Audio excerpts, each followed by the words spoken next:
গাজরের হালুয়া বানানোর জন্য সবার প্রথম আমি রেড কাউ ফুল মিল্ক যে দুধটা ওটা নিয়েছি, কিছুটা গুঁড়ো দুধ নিয়েছি, ঘি নিয়েছি, কাজু কিশমিশ নিয়েছি, এখানে চিনি নিয়েছি, কিছুটা এলাচ গুঁড়ো নিয়েছি, রেড কাউয়ের গোল্ড যেটা ওটা নিয়েছি। আর এদিকে কিছু গাজর ধুয়ে নিয়েছি, ওগুলো এখনও ছাড়াতে হবে, গ্রেট করতে হবে। আর এখানে যে দুধটা দিয়ে করব সেই দুধটা কিন্তু আমি জালে বসিয়ে দিয়েছি। তো দুধটা জাল হয়ে গেলে তারপরে আমি গাজরগুলো ছাড়ানো শুরু করব। তো গাজর মোটামুটি ছাড়ানো হয়ে গেছে, সবটাই ঘি দিয়ে করব। তো ফ্রাইং প্যানের মধ্যে আমি ঘি দিয়ে প্রথমে কাজু আর কিশমিশটাকে ভেজে নিচ্ছি, আমন্ডটা দিতে ভুলে গেছিলাম। তো যাই হোক, ভেজে নেওয়ার পর তুলে নিয়েছিলাম।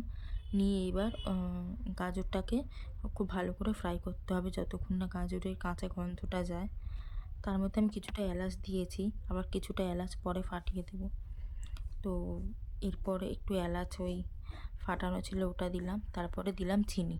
আর সবটাই কিন্তু করছি আমি আমার আন্দাজে, মানে কম বেশি কতটা কী হচ্ছে জানি না। তো তারপরে ওই ফোটানো দুধ যেটা ছিল সেটা দিলাম। ওই দুধটা দিয়ে খুব ভালো করে সেদ্ধ করতে হবে, মানে আমি ঢাকা দিয়ে দিয়ে সেদ্ধ করছিলাম গাজরটাকে। তো গাজরটা যখন একদম সেদ্ধ হয়ে এসছে, একদম যখন গায়ে গায়ে হয়ে গেছে, তখন আবার একটু ঘি দিয়েছি। আর দিয়েছি হলো এই গুঁড়ো দুধটা যেটা আনা ছিল আর কি।